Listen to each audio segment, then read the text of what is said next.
Hi, let's learn the whole IR spectroscopy through these four circles. So, what is IR spectroscopy? How does it happen? What are its techniques? What are the important numbers in an IR spectrum? What are the principles and rules which IR spectroscopy is based on them?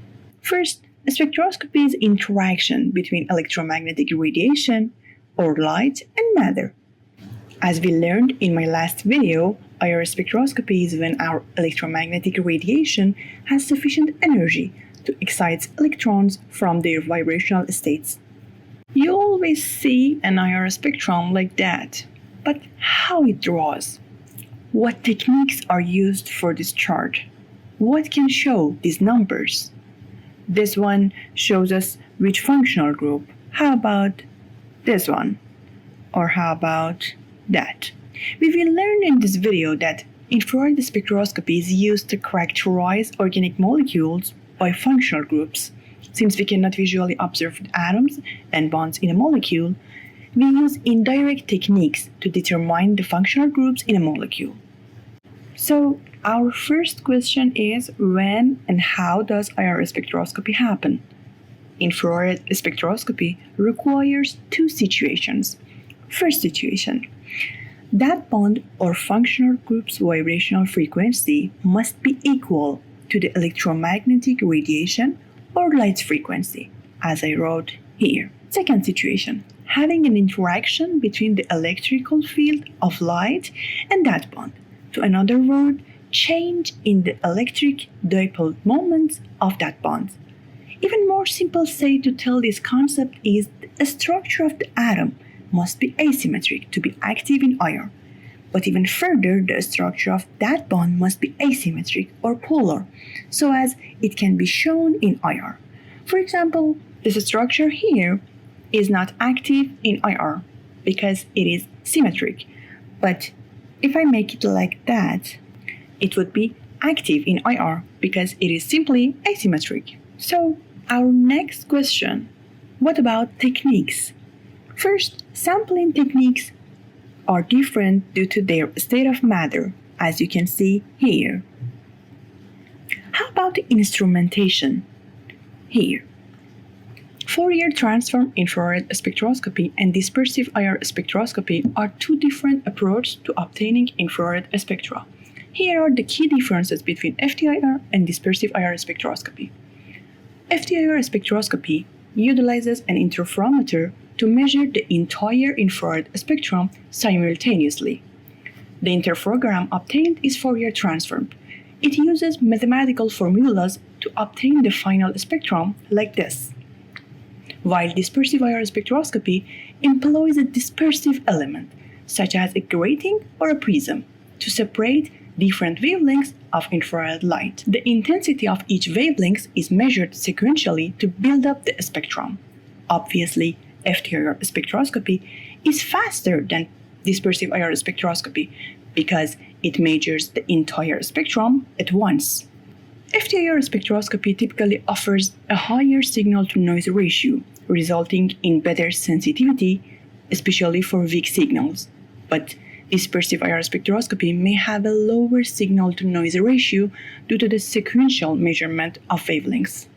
FTIR spectroscopy covers a wide spectral range. However, in dispersive IR spectroscopy, the wavelength range is determined by the specific dispersive element used in the instrument. FTIR spectroscopy offers variable resolution by adjusting the path difference in the interferometer, while dispersive resolution is determined by the characteristics of the dispersive element. A summary of comparison between these two techniques are here.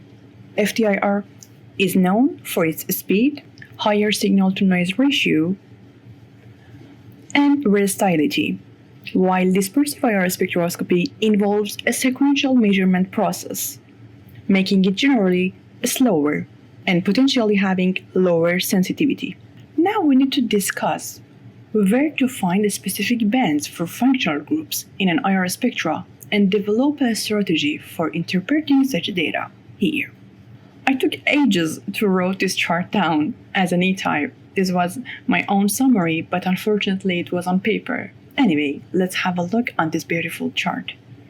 We can divide the IR spectra into 4 regions, roughly between 2,800 and 4,000, around here, and 2,800 and 1,900, around here, and 1,200 and 1,900, around here, and finally 1,200 and 400. The first region above 2,800 is characteristic of OH, SH, NH bonds, or bonds to hydrogen. Triple bonds come at a slightly lower frequency, followed by the double bonds. And finally, single bonds.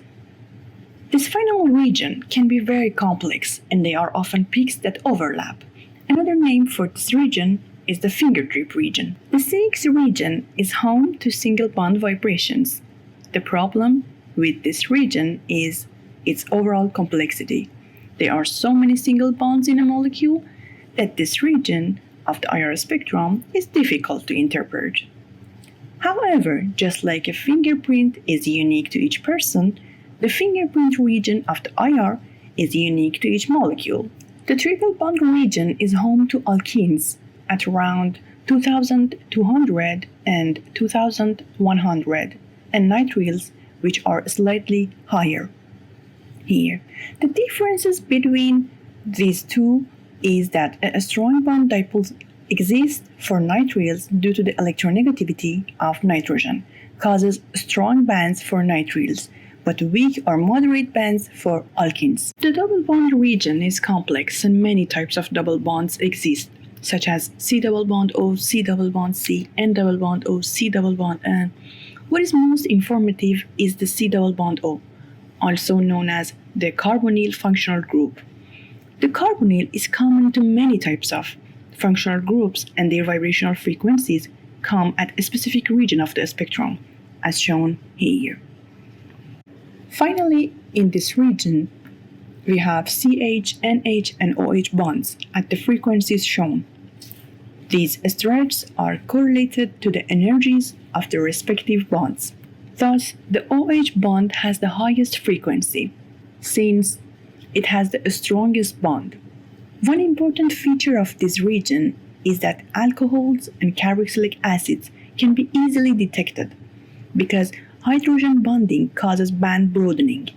Extensive hydrogen bonding will cause the width of the OH band to increase. Another groups that can be easily detected is amines. Here, as you can see, primary amines have 2 bands here. Secondary amines have 1 band, and tertiary amines have no band. Now, how about principles? Vibrational frequencies are determined by the type of vibration, the strength of the bond, the masses of the atom, and by electronegativity. The first factor is the type of vibration. If we were to consider the CH stretch versus the CH2 band, we see that the stretching vibration occurs at higher frequency. This tells us that stretching vibrations require more energy than bending vibrations. The strength of the bond also has an impact on frequency, but strength goes through different criteria, such as bond order, strain, and conjugation. Consider a bond order of 1. We can have C single bond C, C single bond O, and C single bond N, with frequencies in the range of 1,300 and 800. Using the same atoms but with a bond order of 2, a C double bond C, C double bond O, and C double bond N, bond vibrate much higher at about 1,500 and 1,900. Triple bonds, which are stronger than both double and single bonds, vibrate at even higher frequencies, roughly between 2,000 and 2,300. Thus, we can conclude that stronger bonds require more force to compress or stretch, which means that they will also vibrate faster than weaker bonds. Thus, frequency increases as bond strength increases. We know that more strain makes bond weaker, and about conjugation, we learn in my next video in detail. Another parameter is electronegativity. While electronegativity does not affect frequency, it does affect the intensity of the peak. This is simply because bond polarity affected absorption intensity. For example, CC single and double bonds are either weak or moderate in intensity, while CO single and double bonds are quite strong. This is because as infrared light causes stretching vibrations, bond dipoles will change. If a C double bond O lengthens, the bond dipole will be stronger. This increases the intensity of the IR band. The final factor is the masses of the atom. If we consider the CH versus the CD stretch, we see that the CH stretch is much more energetic than CD. Hydrogen is a small atom and can vibrate much faster than large atoms. We see this hold true for other atoms bound to hydrogen as well. OH, NH, and CH bonds have high vibrational frequencies.